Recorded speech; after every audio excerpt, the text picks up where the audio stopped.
Again he goes and he's knocked him over. Super over. And he's gone up underneath it. Oh, he takes it. And no, drops it. ইতিহাসে কখনোই হয়নি যা এবার হলো তা। Super ওভারে গড়ালো বাংলাদেশের ম্যাচ।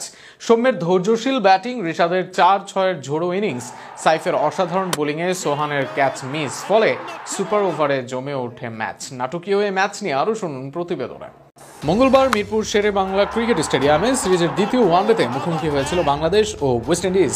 বাংলাদেশ সময় দুপুর 1:30টায় টস জিতে ব্যাটিংয়ের সিদ্ধান্ত নিয়েছিলেন টাইগার অধিনায়ক মেহেদী হাসান মিরাজ। প্রথমে ব্যাট করতে নেমে বাংলাদেশ ইনিংসের শুরুটা ছিল ধীরগতির।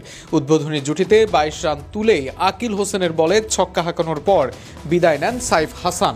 এরপর নিয়মিত বিরতিতে উইকেট হারাতে থাকে স্বাগতিকরা। তাওহিদ হৃদয় 12 রানে গুদাকেশ মতির শিকার হন।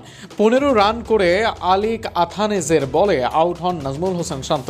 একই বোলারের বলে ফেরেন মাহিদুল ইসলাম অঙ্কন।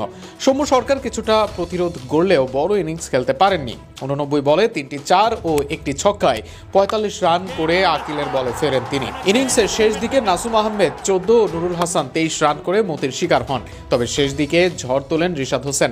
মাত্র 14 বলে 3টি 4 ও সমান ছক্কায় 39 রানে অপরাজিত থেকে দলকে 200 পার করেন এই স্পিন অলরাউন্ডার। অধিনায়ক মেহেদী হাসান মিরাজও 58 বলে 32 রানে অপরাজিত থাকেন।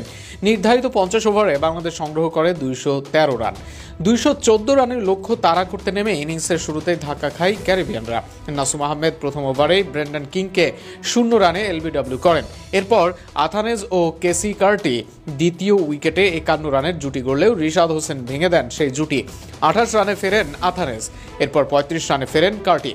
তানভীর ইসলামের ঘূর্ণিতে 17 রানে ফেরেন আকিম অগাস্ট। পরে একই বোলারের বলে আউট হন রাদারফোর্ডও। গোদাকেশ মতিও প্রতিরোধ করতে পারেননি। 128 রানে দলের ষষ্ঠ উইকেট তুলে নেন ঋষাদ।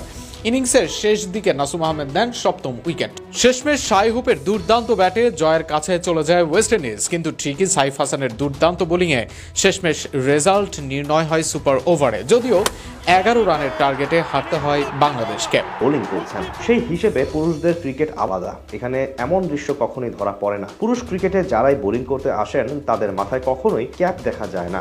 হোক সে স্পিনার কিংবা ফাস্ট বোলার, ছেলেদের ক্রিকেটে এই দৃশ্য কল্পনা করাও যেন আরেকটা অবিশ্বাস্য ব্যাপার। এটা যেন অলিখিত একটি নিয়ম হয়েই গেছে। কেউ বোলিং করতে আসবেন মাথায় ক্যাপ ছাড়া। তবে এই অবাক করা কাণ্ড এবার দেখা গেল মিরপুরের মাঠে বাংলাদেশ ও ওয়েস্ট ইন্ডিজের মধ্যকার দ্বিতীয় ওয়ানডে ম্যাচে, যেখানে দেখা যায় ক্যারিবিয়ান স্পিনার এলিক আথানাজে বোলিং করছেন এবং তার মাথায় আছে ক্যাপ। আর এই দৃশ্য ও ঘটনায় যেন অবাক করেছে সবাইকে। অনেকের মনে তো এখন প্রশ্ন জেগেছে, তবে আইসিসি কি এই ব্যাপারটা সমর্থন করে? আসলে নিয়মই বা কি এই ক্যাপ